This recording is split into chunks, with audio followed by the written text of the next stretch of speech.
প্রশ্নের উত্তর ও আলোচনার অংশ। ৩৯। এক সময়ে আমরা নিম্নতর জীব ছিলাম। আমরা মনে করি তাহারা আমাদের অপেক্ষা ভিন্ন প্রকৃতির। আমি পাশ্চাত্য দেশের লোকেদের বলিতে শুনিয়াছি, এই জগৎ আমার জন্যই সৃষ্ট। যদি বাঘেরা বই লিখিতে পারিত, তারা লিখিত মানুষ তাহাদের জন্যই সৃষ্ট। এবং মানুষ অত্যন্ত পাপী জীব, কারণ তারা সহজে বাঘের কাছে ধরা দেয় না। যে কীট আজ তোমার পায়ের তলা দিয়া চলিয়াছে, সেও ভাবি ঈশ্বর। ৪০। প্রকৃতির নিয়ম মানিয়া চলাই মুক্তি, এই মত আমি মানি না। এর যে কী অর্থ, তাহাও আমি বুঝিতে পারি না। মানব প্রকৃতির ইতিহাস আলোচনা করিলে দেখা যায়, প্রাকৃতিক নিয়মের বিরুদ্ধাচরণ করিয়াই মানুষ প্রগতিশীল হইয়াছে।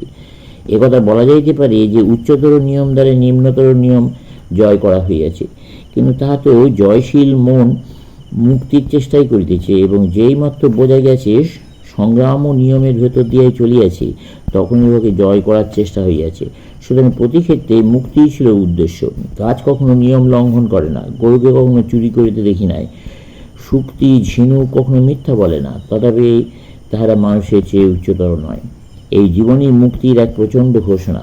কি সমাজে, কি রাজনীতিতে, কি ধর্মজীবনে নিয়মানুবর্তিতা বেশি দূরে লইয়া গেলে আমরা জ্বরে পরিণত হইব। খুব বেশি নিয়ম মৃত্যুরই নিশ্চিত চিহ্ন।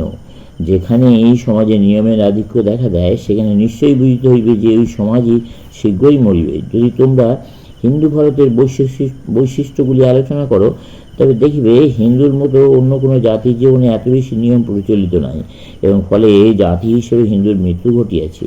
কিন্তু হিন্দুদের একটি বিশেষ ভাব ছিল এই যে, তারা কখনো ধর্ম বিষয়ে কোনো মতবাদ বা গোঁড়ামি সৃষ্টি করে নাই। ফলে তাহাদের ধর্মের সর্বাধিক পরিপুষ্টি সাধিত হইয়াছে। চিরন্তন নিয়ম কখনো মুক্তি হইতে পারে না, কারণ চিরন্তনকে নিয়মের মধ্যে ফেলার অর্থই হইতেছে তাকে সীমাবদ্ধ করা। ৪১। ভগবানের দৃষ্টিতে কোনো উদ্দেশ্য নাই, কারণ তাহার যদি কোনো উদ্দেশ্য থাকিত, তবে তিনি ওই বৃক্ষটি অপেক্ষা উৎকৃষ্ট কিছু হইতেন না। কেন তার উদ্দেশ্য থাকিবে? যদি তাহার উদ্দেশ্য থাকিত, তবে তো তিনি সেই উদ্দেশ্য দ্বারাই বদ্ধ হইয়া পড়িতেন। মনে করো, একজন গালিচা প্রস্তুতকারী একটি গালিচা বুনিতেছে, বাইরের কোনো মহত্তর ভাবকে রূপ দিতেছে। এখন কোথায় সে ভাব যার সঙ্গে ভগবান নিজেকে খাপ খাওয়াইবেন? বড় বড় সম্রাটগণও যেমন মাঝে মাঝে পুতুল খেলা করেন, তেমনি ঈশ্বরের প্রকৃতির সঙ্গে খেলা করিতেছেন। আমরা বলি ইহাই নিয়ম। আমরা ইহাকে নিয়ম বলি, কারণ ইহার খুব সামান্য অংশই যা সুশৃঙ্খলভাবে চলিতেছে আমরা দেখিতে পাই। নিয়ম সম্পর্কে আমাদের সকল ধারণায় এই ক্ষুদ্র অংশের মধ্যে সীমাবদ্ধ।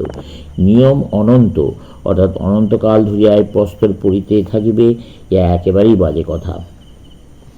সব যুক্তি যদি অভিজ্ঞতার উপরই প্রতিষ্ঠিত হয়, তবে ৫০ লক্ষ বৎসর পূর্বে পাথর পড়িয়াছিল কিনা দেখিবার জন্য কে উপস্থিত ছিল?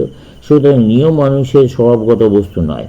মানুষ সম্বন্ধে ইহাই বিজ্ঞানসম্মত সিদ্ধান্ত যে আমরা যেখানে আরম্ভ করি সেখানেই শেষ করি। কার্যত আমরা ধীরে ধীরে নিয়মের বাহিরে যাই, এবং অবশ্যই সমগ্র জীবনের সঞ্চিত অভিজ্ঞতা লইয়া একেবারে নিয়মাতীত হই। ঈশ্বর ও মুক্ত অবস্থা হইতেই আমাদের আরম্ভ, আবার ঈশ্বর ও মুক্ত অবস্থাতেই আমাদের পরিসমাপ্তি। নিয়মগুলি যাত্রার মধ্যপথে অবস্থিত, এবং এই সকল নিয়মের মধ্য দিয়ে আমাদের যাইতে হবে। আমাদের বেদান্তে সর্বদাই মুক্তির উপর জোর দেওয়া হয়েছে। নিয়মের ভাবটি বেদান্তবাদীকে ভীত করে, আর ওই চিরন্তন নিয়ম তার কাছে অতি ভয়াবহ ব্যাপার, কারণ তাহা হইলে মুক্তির আর কোনো উপায়ই থাকবে না।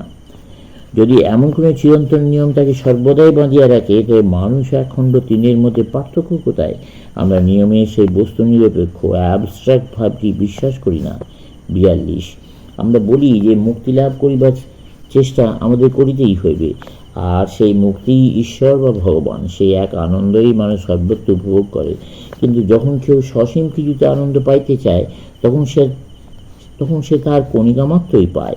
ঈশ্বরের মধ্যে সাধক যে আনন্দ লাভ করে, চুরি করিয়া চোর সেই এক আনন্দই পায়, কিন্তু চোর সেই আনন্দের কণামাত্রই পায়, তাহাও দুঃখ রাশির সহিত মিশ্রিত। প্রকৃত আনন্দই ভগবান, প্রেমই ভগবান, মুক্তিই ভগবান, আর যাহা কিছু মানুষকে বদ্ধ করে তা ভগবান নয়। ৪৩। প্রকৃত সত্তা অব্যক্ত, অভিব্যক্তিশূন্য। আমরা তাহা ধারণা করতে পারি না, কারণ ধারণা করিতে গেলে মন দিয়াই করিতে হইবে, আর মন তো নিজের ব্যক্ত পদার্থ। প্রকৃত সত্তার মহিমাই এই যে তিনি ধারণাতীত, মনেরও অগোচর। আমাদের মনেরাই তৈবে যে জীবনে তীব্রতম ক্ষীণতম আলোকস্পন্দন আমরা দেখিতে পাই না, কিন্তু তাহারা একই সত্তার বিরোধী দুইটি প্রান্ত। এমন কতগুলি জিনিস আছে যেগুলি আমরা জানি না, কিন্তু সেগুলি আমরা জানিতে পারি। অজ্ঞানবশত সেগুলি জানিতে পারি না। আবার এমন অনেক জিনিস আছে যেগুলি আমরা কখনো জানিতে পারি না, কারণ সেগুলি আমাদের জ্ঞানের সর্বোচ্চ স্পন্দন অপেক্ষা অনেক বেশি উচ্চগ্রামে। কিন্তু যদিও বুঝতে পারি না, তথাপি আমরা সর্বদাই সেই শাশ্বত সনাতন সত্তা, জ্ঞান সেখানে অসম্ভব। ধারণা বা চিন্তার সসীমত্বই তার অস্তিত্বের ভিত্তি। উদাহরণস্বরূপ বলা যায়, আমাদের মধ্যে আমিত্বের চেয়ে নিশ্চিত আর কিছুই নাই, তথাপি শরীর ও মন সুখী বা দুঃখী, পুরুষ বা স্ত্রী রূপেই কেবল আমিত্বের কথা ভাবিতে পারি। এবং যখনই আমি নিজে যথার্থ স্বরূপের ধারণা করতে চেষ্টা করি, তখনই স্বরূপকে শরীর বা মনের নিম্ন স্তরে না নামাইয়া অন্য কোনো উপায় দেখিতে পাই না। তবে আমি আমার স্বরূপ সম্বন্ধে স্থির নিশ্চিত। প্রিয়ে, পতির জন্যই কেউ পতিকে ভালোবাসে না, ভালোবাসে কারণ তার মধ্যে আত্মা রহিয়াছেন। পতির আত্মায় এবং আত্মার মাধ্যমে পত্নী পতিকে ভালোবাসে। প্রিয়ে, পত্নীর জন্যই কেউ পত্নীকে ভালোবাসে না, পরন্তু আত্মায় ও আত্মার মাধ্যমেই ভালোবাসে। এই আত্মসত্তাই যে একমাত্র বস্তু তা আমরা জানি, কারণ আত্মায় ও আত্মার মধ্য দিয়াই আমরা সব বস্তু উপলব্ধি করিয়া থাকি। তথাপি আমরা আত্মা সম্বন্ধে ধারণা করতে পারি না। জ্ঞাতাকে আমরা কেমন করিয়া জানিব? যদি আমরা জ্ঞাতাকে জানতেই পারতাম, তবে তো সে আর জ্ঞাতা থাকবে না, জ্ঞেয় হইয়া যাইবে, জ্ঞানের বিষয় হইয়া যাইবে, চলবে।